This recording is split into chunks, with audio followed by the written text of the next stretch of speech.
नमस्कार, मैं हूं आपके साथ रोमिता तिवारी। बिना ब्रेक के बुलेटिन प्राइम टाइम एक्सक्लूसिव में आप सभी का बहुत बहुत स्वागत है। बुलेटिन में आज सबसे पहले हम देश के कोरोना मीटर से लेकर वैक्सीन मीटर की बात करने वाले हैं। साथ ही आपको यह भी बताएंगे कि कोरोना के मौजूदा ग्राफ से कौन सी उम्मीद की किरण इस वक्त जग रही है। लेकिन देश में वैक्सीन की किल्लत के बीच आज बात होगी उस वैक्सीन की जिसे अप्रूवल मिले 12 दिन बीत चुके हैं, लेकिन अभी तक ये वैक्सीन सेंटर्स तक नहीं पहुंच पाई है। तो सबसे पहले देखिए, रूस से आई स्पुतनिक वी की 1.5 लाख डोज आखिर गई कहां?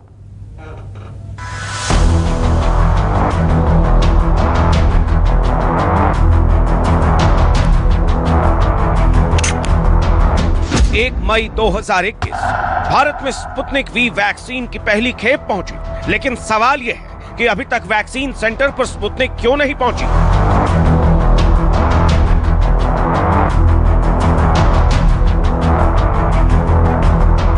हैदराबाद में स्पुतनिक के 1.5 लाख डोज लैंड हुए, लेकिन जनता को स्पुतनिक वैक्सीन लग क्यों नहीं रही।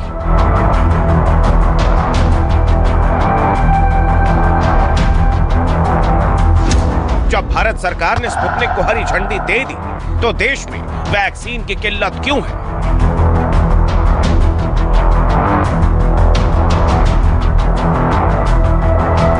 देश का हर वो नागरिक इन सवालों का जवाब जानना चाहता है जो लाख कोशिशों के बावजूद भी वैक्सीनेशन के लिए स्पॉट नहीं बुक करवा पा रहा है। हर वो शख्स पूछ रहा है जो वैक्सीन सेंटर से खाली हाथ लौट रहा है। ये सवाल हिंदुस्तान की जनता पूछ रही है।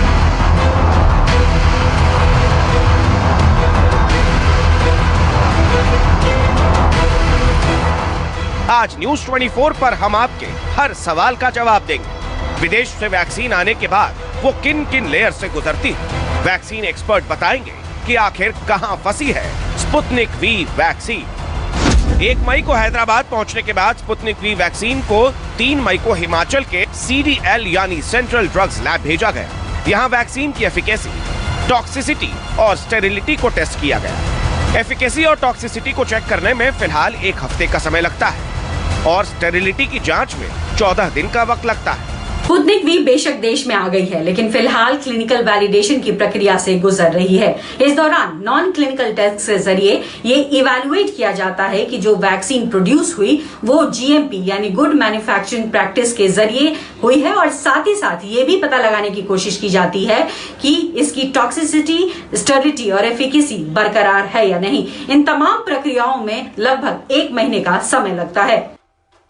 हालांकि भारत में डॉक्टर रेड्डीज लेबोरेटरी ने पहले ही स्पुतनिक वी का क्लिनिकल ट्रायल किया था, लेकिन बावजूद इसके भारत में अगर कोई भी वैक्सीन विदेश से आती है तो उसके लिए कुछ नियम कानून तय किए गए हैं। भारत सरकार की central drug standard control organization यानी CDSCO ने मानक तय किए हैं। बाहर से आने वाली हर वैक्सीन के बैच के कुछ सैंपल को जांच के लिए CDL भेजा जाता है। CDL से क्लियरेंस मिलने के बाद ही उसे रोल आउट किया जाता है, यानी वैक्सीन की हर खेप के सैंपल को हर बार टेस्ट से गुजरना पड़ेगा।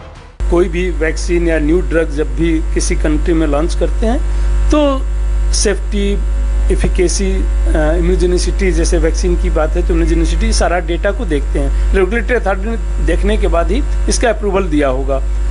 यहाँ पे उसकी क्लिनिकल ट्रायल, जैसे पहले मैंडेटरी था कि क्लिनिकल ट्रायल भी उस कंट्री में होना चाहिए, हमारी कंट्री के लिए था, लेकिन ड्यूरिंग दिस पैंडेमिक थोड़ा सा रूल में रिलैक्सेशन है कि पूरा डेटा ना भी हो, ग्लोबल डेटा की बेसिस पे और जो है रेगुलेटरी अथॉरिटी जो है उसको अप्रूव कर सकते हैं। स्पुतनिक के केस में देरी की वजह ये भी हो सकती है कि यह वैक्सीन पहली बार भारत में इस्तेमाल की जाएगी। ऐसे में इसके टेस्ट के लिए अलग अलग मानक तय किए गए हैं।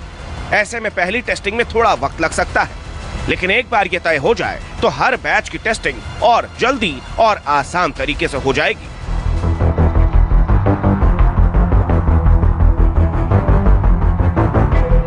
इसके अलावा एक और फैक्टर है जो स्पुतनिक वी वैक्सीन की देरी की वजह बन सकता है। दरअसल फिलहाल देश में 2 वैक्सीन लग रही हैं, कोवैक्सीन और कोविशील्ड। इन दोनों वैक्सीन को स्टोर करने के लिए 2 से 8 डिग्री सेल्सियस का तापमान चाहिए, लेकिन स्पुतनिक वी के लिए -20 डिग्री सेल्सियस का तापमान चाहिए। ऐसे में सवाल तो ये भी उठता है कि क्या देश के लाखों वैक्सीन सेंटर्स पर -20 डिग्री सेल्सियस पर वैक्सीन को स्टोर करने के इंतजाम हैं या नहीं। क्लिनिकल ट्रायल स्पुतनिक का भी हिंदुस्तान में हुआ है, जैसे एस्ट्राजेनेका के भी वैक्सीन का क्लिनिकल ट्रायल यहाँ पे हुआ है। उसका डेटा अभी पब्लिक डोमेन में नहीं है, तो इसलिए मैं उस पर कमेंट्स नहीं कर सकता। रेड्डी लैब जो है उनके साथ मैन्युफैक्चर कर रहा है। अब मैं उसका मुझे रियली डेटा नहीं अवेलेबल है कि रेड्डी लैब कितनी जल्दी बना सकता है। इस वैक्सीन को जब क्लिनिकल ट्रायल किया गया तो 2 फार्मूलेशन यूज़ किए गए थे स्पुतनिक का। एक लिक्विड फार्मूलेशन था, एक ड्राई फार्मूलेशन था। जो फार्मूलेशन क्लिनिकल ट्रायल में यूज़ किया गया था, जो पब्लिश लिटरेचर में है, डेटा पब्लिश है, वो -20 डिग्री पे था। हो सकता है अगर सेम फार्मूलेशन यहाँ पे आया हुआ है तो -20 डिग्री पे अगर उसका स्टोरेज और ये, तो हर जगह इसकी फैसिलिटी अभी अवेलेबल नहीं है, क्योंकि जो हिंदुस्तान में जो फैसिलिटी अवेलेबल है वो 2 से 8 डिग्री पे हम सारा वैक्सीनेशन करते रहते हैं। और हमारा वैक्सीनेशन प्रोग्राम वेल स्ट्रक्चर्ड है, दुनिया के सबसे बड़े वैक्सीनेशन प्रोग्राम में से हिंदुस्तान का एक है। शायद डिले होने का कारण ये हो कि स्टोरेज की हमारे पास जो है समस्या होगी। अब से सवाल ये वैक्सीन की कमी भारत सरकार के सामने चुनौती बनी हुई है। स्पुतनिक वी क्लिनिकल टेस्ट की प्रक्रिया से गुजर रही है और ऐसे में भारत सरकार ने इसके रख रखाव और इसके प्राइसिंग को लेकर जानकारी साझा नहीं की है। इसीलिए सवाल उठता है कि स्पुतनिक वी डिस्ट्रीब्यूशन के लिए कब आएगी और किस फॉर्म में आएगी। पल्लवी झा, दिल्ली, न्यूज़ 24। और देखिए, दूसरी लहर में संक्रमण दर में गिरावट से एक उम्मीद की किरण जगी है, लेकिन ये उम्मीद भर है, क्योंकि अभी युवाओं को चपेट में लेने के बाद डर है कि तीसरी लहर में कोरोना कहीं बच्चों को निशाने पर ना ले ले। बच्चों को लेकर ज्यादा डर इसलिए भी है क्योंकि बच्चों के लिए फिलहाल देश में कोई वैक्सीन नहीं है और ऐसे में नौनिहालों पर कितना खतरनाक हो सकता है ये वायरस अटैक। क्या है देश में बच्चों के वैक्सीनेशन को लेकर प्लान, देखिए इस स्पेशल रिपोर्ट में। नागपुर की MIMS अस्पतालों में होगा। कमेटी की सिफारिशों के मुताबिक भारत बायोटेक को फेज 3 का ट्रायल शुरू करने से पहले फेज 2 का पूरा डेटा उपलब्ध कराना होगा। कोरोना वायरस लगातार म्यूटेट हो रहा है, अपना रूप बदल रहा है और उसका ये बदला हुआ रूप ही बच्चों के लिए खतरा बन सकता है। इसको लेकर एक्सपर्ट क्या कहते हैं, सुनिए। जो 15 करोड़ से ज्यादा लोगों का पूरी दुनिया में डेटा है, वह डेटा ये जरूर शो करता है कि बच्चों में अभी तक जो है ये डिजीज माइल्ड है, सीवियर नहीं है। जो अभी अवेलेबल वैक्सीन है उनका जो भी ये है कि सीवियरिटी वो कम कर रहा है, इन्फेक्शन को रोकने में उतना कारगर नहीं है। अगर सीवियरिटी कम करा तो एडल्ट में ठीक है, डिजीज सीवियर हो रही है, उनमें हम जस्टिफाई कर सकते हैं। बच्चों में अगर सीवियरिटी नहीं है तो उनको देने का कोई अभी तक बेनिफिट जो है नहीं दिखता है कि कोई एडिशनल बेनिफिट हम पाने वाले हैं वैक्सीनेशन से। हालांकि भारत बायोटेक को जिस वक्त इमरजेंसी यूज की मंजूरी मिली थी, उस दौरान भारत बायोटेक ने जो डेटा सामने रखा था उसमें 12 साल के ऊपर के बच्चों को सेकेंड फेज के ट्रायल में शामिल किया गया था। ये पहली वैक्सीन है जिसका सितंबर में ही बच्चों पर ट्रायल किया गया था। कोवैक्सीन के फेज 2 ट्रायल में कुल 380 लोग थे जो 12 से 65 साल की उम्र के बीच के थे। ट्रायल में उन्होंने 12 साल से ऊपर के लोगों को सम्मिलित किया था फेज 2 ट्रायल में, जो मेनली इम्यूनोजेनिसिटी देखने के लिए होता है। जब साथ में अगर दे रहे हैं तो सेफ्टी भी देखेंगे। तो सेफ्टी के पॉइंट ऑफ व्यू से कह सकते हैं कि वैक्सीन सेफ है और ऑलरेडी पब्लिश डेटा है इसमें, जो लैंसेट में पब्लिश हो चुका है डेटा, और इम्यूनोजेनिसिटी भी ठीक ठाक है। सिर्फ इम्यूनोजेनिसिटी की बेसिस पे जो है कितना इफेक्टिव होगा ये नहीं कहा जा सकता। सो जो फेज 2 फेज 3 ट्रायल करेंगे उसमें वो ओवरऑल इफिकेसी भी देखेंगे कि वैक्सीन कितना इफेक्टिव है सीवियरिटी को रोकने में। दरअसल देश में 18 साल से ऊपर के सभी लोगों का टीकाकरण चल रहा है। अब सिर्फ देश के नाबालिग हैं जिन्हें संक्रमण से लड़ने के लिए अपनी नेचुरल इम्यूनिटी का सहारा है। कई देश में बच्चों की जान बचाने की कवायद शुरू भी हो चुकी है। कनाडा ने 12 से 15 साल के बच्चों को फाइजर की वैक्सीन लगाने की अनुमति दी है। अमेरिका ने भी 10 से 15 साल तक के बच्चों के वैक्सीनेशन को मंजूरी दे दी है। लेकिन भारत में अभी 2 से 18 साल के बच्चों पर फेज 2 फेज 3 के क्लिनिकल ट्रायल को मंजूरी मिली है। पहली लहर में हमने बच्चों में इन्फेक्शन बहुत कम देखा था। दूसरी लहर में पहले के मुकाबले इन्फेक्शन का जो रेट है वो काफी ज्यादा है, और जो हम सोचते थे कि बहुत माइल्ड है, जी हाँ, ज्यादातर बच्चों में माइल्ड टू मॉडरेट है, माइल्ड है। लेकिन किसी भी अस्पताल में आप चले जाइए, पूछिए तो उन्होंने बच्चों को एडमिट किया है। बच्चों को एडमिट करने की जरूरत पड़ी है इस बार। तो ये 2 से 14 साल तक के बच्चों के लिए भी वैक्सीन कभी ना कभी कम से कम आज की स्थिति को देखते हुए आना चाहिए। हाँ, आज से 2-4 साल बाद अगर इस वायरस की स्थिति बहुत नाजुक हो जाए, कमजोर हो जाए या मर जाए, और कोविड होने के बाद हम बोले नॉर्मल खांसी जुकाम की तरह ठीक हो जाए, कोई इससे मर नहीं रहा हो, तब हम सोचेंगे शायद जरूरत ना हो। लेकिन आज की स्थिति जिस तरह से इस देश में, इस दुनिया में है, मैं समझता हूं कि ये वैक्सीन जितने लोगों के हर वर्ग में, हर उम्र में अगर मिल सके तो ये हमारे लिए, सबके लिए अच्छा होगा। कोरोना की पहली वेव ने बुजुर्गों पर कहर ढाया था, तो देश में चल रही दूसरी वेव में युवा सबसे ज्यादा चपेट में आ रहे हैं। लेकिन तीसरी वेव बच्चों के लिए काल बन सकती है। यही वजह है कि बच्चों की जान बचाने के लिए तैयारियां शुरू हो गई हैं। वैज्ञानिक आशंका जता रहे हैं कि इस साल के सितंबर-अक्टूबर में कोरोना की तीसरी लहर दस्तक देगी। ऐसे में मासूमों की जिंदगी बचाने का हिंदुस्तान में सबसे बड़ा अभियान शुरू हो गया है। पल्लवी झा के साथ ब्यूरो रिपोर्ट, न्यूज़ 24। और आइए कुछ और तस्वीरें आपको दिखाते हैं। देश में कोरोना वैक्सीनेशन सेंटर की कुछ ऐसी तस्वीरें सामने आ रही हैं जिन्हें देखकर आप सोच में पड़ जाएंगे कि वैक्सीन लगवाने जाएं या फिर ना जाएं। वैक्सीनेशन सेंटर पर अफरा तफरी मची हुई है, और फिर भी अगर आप जान बचाने की सोचकर सेंटर पर चले भी जाएं तो वहां खुद को वैक्सीनेट करवाने की ऐसी होड़ है कि सेंटर पर जाकर आपको ये पता चलता है कि वैक्सीन तो आउट ऑफ स्टॉक हो चुकी है। केंद्र सरकार ये कह रही है कि राज्यों को पर्याप्त डोज दिया जा रहा है, राज्य सरकारें इससे उलट बात कर रही हैं। और ऐसे में वैक्सीनेशन की शॉर्टेज को कम करने के लिए एक ही उपाय बचता है कि विदेशों से वैक्सीन को इंपोर्ट किया जाए। ऐसा कैसे हो सकता है, देखिए इस डिटेल रिपोर्ट में। वैक्सीन है कम, कैसे आए अभियान में दम? सेकेंड डोज लेने के लिए आई हूँ। अच्छा, तो क्या बता रहे हैं कि मिल पाएगा, नहीं मिल पाएगा? नहीं बोल रहे हैं अभी तक कुछ। रजिस्टर करने के लिए, रजिस्टर ओपन ही नहीं हो रहा है तो कैसे करेगा रजिस्ट्रेशन? किल्लत के बाद टीकाकरण केंद्रों पर हाहाकार। सुबह 7 बजे से मैं आया हूँ, अभी बोलते हैं कि 45 दिन के बाद कोई वैक्सीन मिलेगी दूसरा डोज। वैक्सीनेशन सेंटर पर बवाल, लोगों का बुरा हाल। बहुत ज़्यादा दिक्कत आ रही है। हम कभी एक हफ्ते से वेट कर रहे थे स्लॉट का, तो आज जाके हमारा बुक हुआ है। कोरोना से बचने का सबसे बड़ा हथियार है वैक्सीनेशन, लेकिन देश में वैक्सीनेशन को लेकर गदर मचा हुआ है। लंबी लंबी लाइनें हैं, घंटों का इंतजार है, चारों तरफ हाहाकार है। दिल्ली से महाराष्ट्र, गुजरात से जम्मू, राज्य बदलते जाएंगे लेकिन तस्वीर हर जगह एक सी नजर आएगी। अहमदाबाद में कोरोना से बचने के लिए हर कोई टीकाकरण केंद्र की तरफ भाग रहा है। अहमदाबाद के सबसे बड़े वैक्सीनेशन सेंटर टैगोर हॉल के बाहर लोग सुबह 6 बजे से ही लाइन में लगे हैं। मैं इस समय अहमदाबाद के टैगोर हॉल में मौजूद हूँ। सबसे बड़ा टीकाकरण का केंद्र है, लेकिन यहाँ पर लोगों को बहुत ज़्यादा दिक्कतें पेश आ रही हैं। काफ़ी उहापोह मची हुई है। लोग जो हैं बार बार उठ कर यहाँ पर आप देख सकते हैं कि अपने सवालों का समाधान चाह रहे हैं, लेकिन उन्हें बैठने के लिए कहा जा रहा है, लेकिन वो बैठ नहीं रहे हैं क्योंकि दिक्कतें पेश आ रही हैं। बहुत सारे लोग यहाँ जब घंटों इंतजार कर रहे हैं, उसके बाद उन्हें पता चल रहा है कि उन्हें वैक्सीन नहीं मिलने वाली है। लेकिन कई घंटे के इंतजार के बाद जब लोगों को पता चला कि उनके 45 दिन पूरे नहीं हुए हैं, ऐसे में उन्हें सेकंड डोज नहीं मिलेगी तो उनका गुस्सा फूट पड़ा। हम सुबह में 6 बजे से हम आए हैं और ये लाइन में खड़े थे। हमको नंबर भी दे दिया। बाद में आप बोलते हैं 45 डेज के बाद हमको आपको देंगे।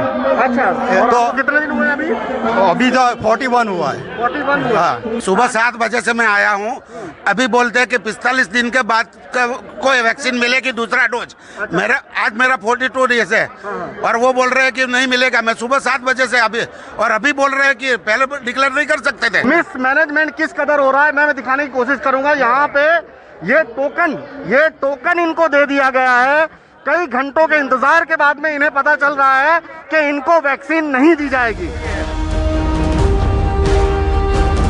मुंबई में 18 से 44 साल के लोगों के लिए वैक्सीनेशन का स्टॉक खत्म हो गया है, जबकि बुजुर्गों के लिए भी वैक्सीन का स्टॉक बेहद कम है। इस वक्त मैं बीकेसी जंबो सेंटर के ठीक बाहर मौजूद हूं, जो कि सबसे बड़ा सेंटर है जहां पर वैक्सीनेशन किया जा रहा है। लेकिन आज जो 18 साल से 44 साल के बीच के लोग हैं, उनको कोवैक्सीन नहीं मिलेगी, उसका स्टॉक यहां पर उपलब्ध नहीं है। सिर्फ जो कोविशील्ड है वही यहां पर दी जाएगी। करीब 10 सेंटर ऐसे हैं जहां पर 18 से 44 साल के लोगों को आज वैक्सीन दी जा रही है, लेकिन कोवैक्सीन यहाँ पर नदारत है, कोवैक्सीन का स्टॉक नहीं है। सेकंड डोज है, सेकंड डोज किसी को भी नहीं दे रहे हैं। अच्छा। और फर्स्ट डोज दे रहे हैं, वो भी रजिस्ट्रेशन के साथ 18 to 44, उसमें भी कोवैक्सीन नहीं है। सेकंड डोज लेने आई या फर्स्ट? सेकंड डोज लेने के लिए आई हूँ। अच्छा, तो क्या बता रहे हैं कि मिल पाएगा नहीं मिल पाएगा? नहीं बोल रहे हैं अभी तक कुछ। बोलता है रजिस्टर करने के लिए, रजिस्टर ओपन ही नहीं हो रहा है तो कैसे करेगा रजिस्ट्रेशन। जम्मू की तस्वीर भी दूसरे राज्यों से जुदा नहीं है। 18 प्लस के लिए यहाँ 5 सेंटर बनाए गए हैं, लेकिन वैक्सीनेशन सिर्फ एक सेंटर पर हो रही है।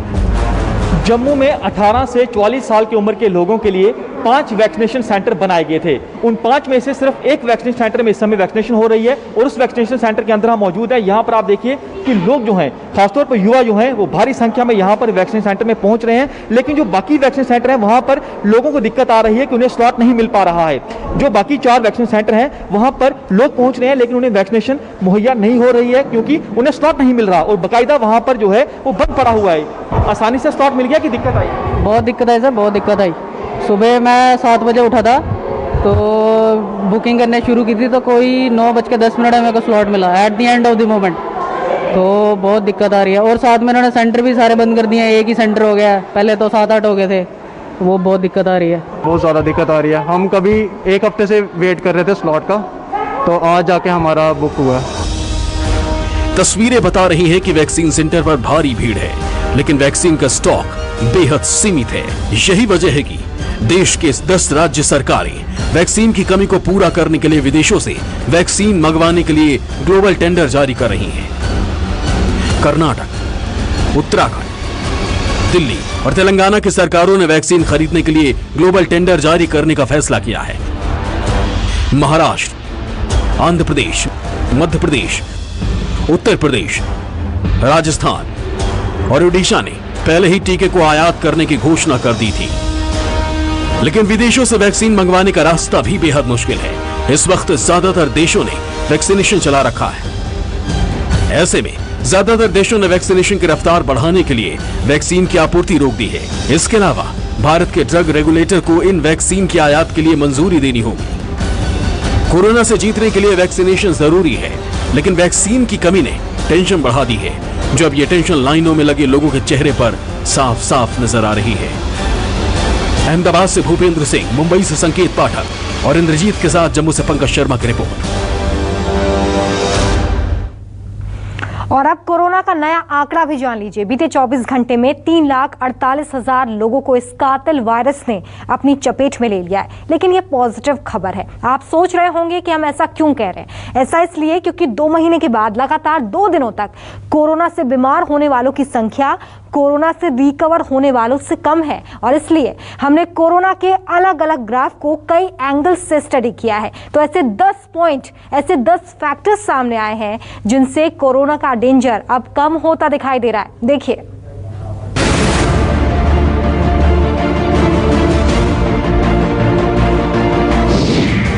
गिर रहा मौत का ग्राफ, कम हो रहा कोरोना का खौफ।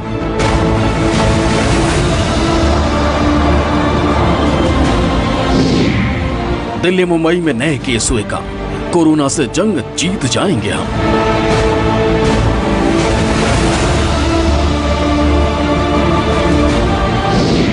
कोरोना का 10 पॉइंट फैक्टर, कम हो रहा कोरोना का डेंजर।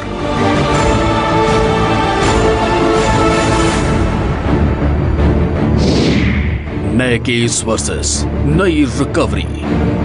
61 दिनों के बाद लगातार 2 दिनों से नए मरीजों के आंकड़े बीते 24 घंटे में रिकवर हुए मरीजों से कम है। बीते 24 घंटे में 3,48,421 नए केस और रिकवर हुए हैं 3,55,338 लोग। 17 राज्यों में 50,000 से कम एक्टिव केस। कोरोना के ये ग्राफ भी उम्मीद की एक नई किरण जगाता है। देश के 17 राज्यों में एक्टिव केस 50,000 से कम है। कोरोना का ग्राफ नीचे तो आ रहा है, लेकिन चिंता की बात यह है कि 13 राज्यों में अभी भी एक्टिव केस 1 लाख से ज्यादा हैं। दिल्ली से बड़ी खुशखबरी। दिल्ली का कोरोना ग्राफ साफ बता रहा है कि राजधानी में कोरोना की रफ्तार धीमी पड़ रही है। दिल्ली में एक्टिव केस में लगातार कमी आ रही है। बीते 4 दिनों में 7,226 एक्टिव केस कम हुए हैं। पिछले कुछ दिनों में दिल्ली के अंदर जो पॉजिटिविटी है वो 36% से घटते हुए 19% के करीब आ गई है और जो टोटल केसेस थे 28,000 पर डे तक मैक्सिमम गए थे, अब ये कम होते हुए 12,500 के आसपास आ गए हैं। तो थोड़ी सी लगता है आशा की किरण नज़र आ रही है कि जो बहुत तेज़ी से केसेस बढ़ रहे थे अब वो कम होने स्टार्ट हुए हैं। बीते कुछ दिनों के आंकड़े देखिए।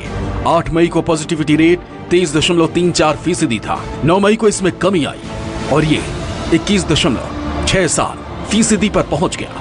10 मई को यह दर घटकर 19.10% पर पहुंच गई थी। बड़े शहरों में कोरोना का ग्राफ गिरा।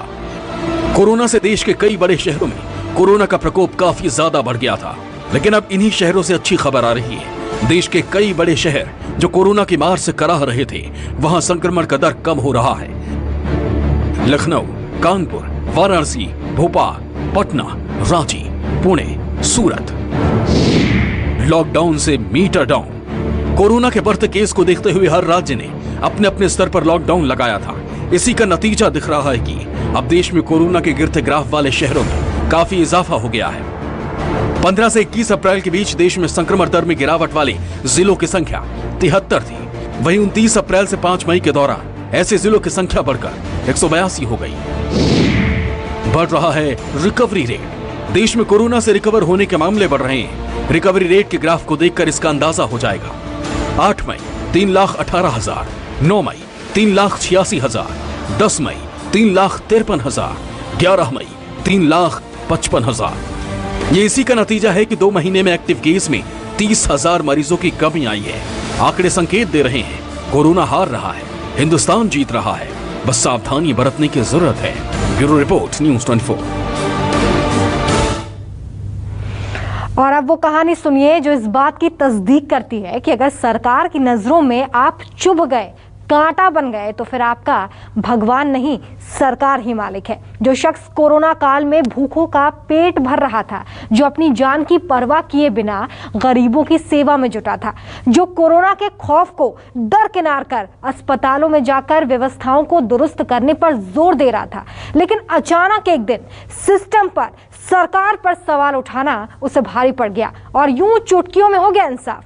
पप्पू यादव को 14 दिनों तक सलाखों के पीछे डाल दिया गया है और पप्पू यादव के इलाके के लोग अब ये पूछ रहे हैं कि हमारा क्या होगा, कौन हमारी मदद करेगा। तो आखिर बिहार में कभी बाहुबली कहे जाने वाले पप्पू यादव कैसे रॉबिन हुड बन गए, देखिए।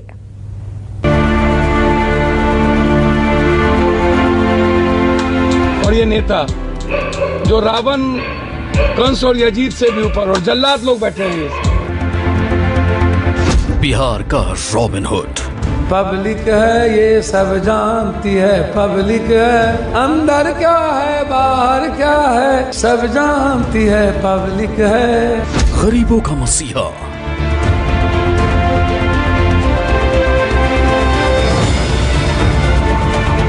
सबसे बड़ा मददगार,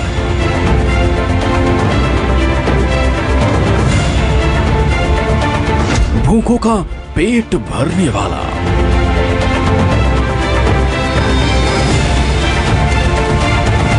विपक्ष की कलाई खोलने वाला पप्पू यादव। और ये नेता जो रावण, कंस और यजीत से भी ऊपर और जल्लाद लोग बैठे हैं। नाम भले ही एक है, लेकिन पप्पू यादव कई रोल में नजर आते हैं। कभी बाहुबली के तौर पर अपनी असल पहचान बनाने वाला ये नेता वक्त के साथ बदलता चला गया। आज पप्पू यादव गरीबों का सबसे बड़ा मसीहा है। बिहार के लोग पप्पू यादव को भगवान मानते हैं। पप्पू यादव दोनों हाथों से मदद करते हैं, आंसुओं को पोंछते हैं, भूखों का पेट भरते हैं। जब पानी में आप 15 लाख लोगों तक खाना पहुंचा सकते हैं, तो आज उससे ज्यादा त्राहिमाम है और महामारी। तो आज उस जरूरतमंदों तक पहुंचने की जरूरत है, इसीलिए निर्णय लिया गया है और हर दिन कहीं न कहीं जरूरतमंदों तक ये पहुंचे। महामारी के मुश्किल वक्त में मंत्री नेता गायब हैं। उस समय अकेले पप्पू यादव खड़े हैं, गरीबों के साथ, गरीबों के लिए, हमेशा गरीबों का मददगार बनकर। ये आवाज आम आदमी की आवाज है। ये आवाज वोट और सियासत के लिए जो माफिया और दलाल इनके लिए इन लोगों के परिवार बन गए हैं और इन लोगों के घर के औजार बन गए हैं, ये गरीबों की आवाज को खत्म करने वाला कोई माइकल लाल पैदा नहीं है। राजनीतिक सफर और अतीत को निहारे तो जहन में पप्पू यादव की छवि एक बाहुबली नेता के रूप में उभरती है, जिसने बिहार की जेल से लेकर तिहाड़ की सलाखों तक की यात्रा की। 17 साल जेल में बिताए, लेकिन 17 साल की इस जेल यात्रा ने पप्पू यादव को बदल कर रख दिया। कोई ऐसा स्टूडेंट, कोई ऐसा परिवार, हमने किसी से नहीं पूछा आप कौन हो, आप कहां से हो, आप किसके बेटे हो, आप किस धर्म के लोग हो, आप किस जात के लोग हो। सुबह में दूध, पूरे शरीर में इंफेक्शन हो गया था। डॉक्टर ने कहा आप मर जाइएगा, हम नहीं रुके। वक्त के साथ पप्पू यादव ने अपनी छवि तो क्रिस्टल क्लियर कर ली। हर मुश्किल वक्त में पप्पू यादव जनता के बीच नजर आए। बिहार में बाढ़ के समय जिस वक्त सीएम से लेकर बड़े बड़े मंत्री अपने कमरों में बैठे थे, उस वक्त पप्पू यादव पानी के बीच नंगे पांव लोगों की मदद कर रहे थे।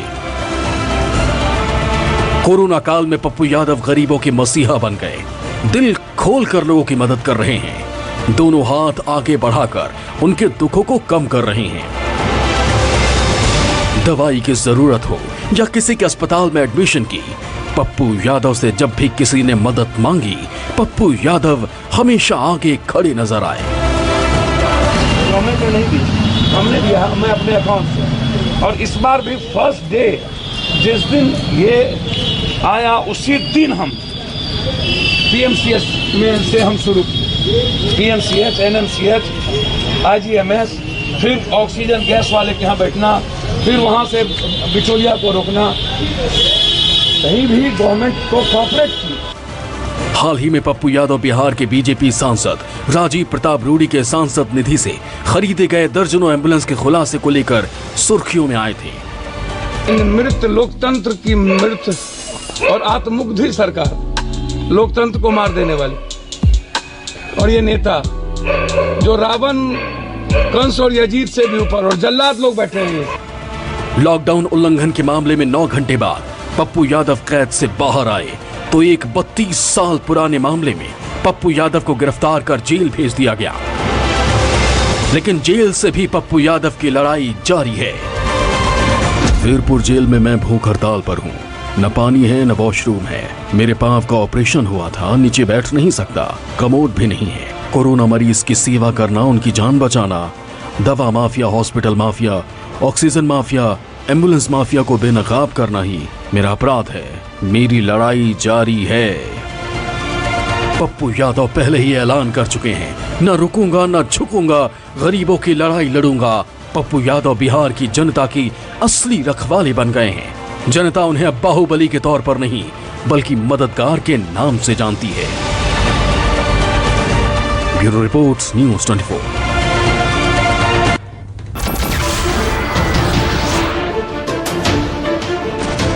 नमस्कार, मैं हूं मानक गुप्ता।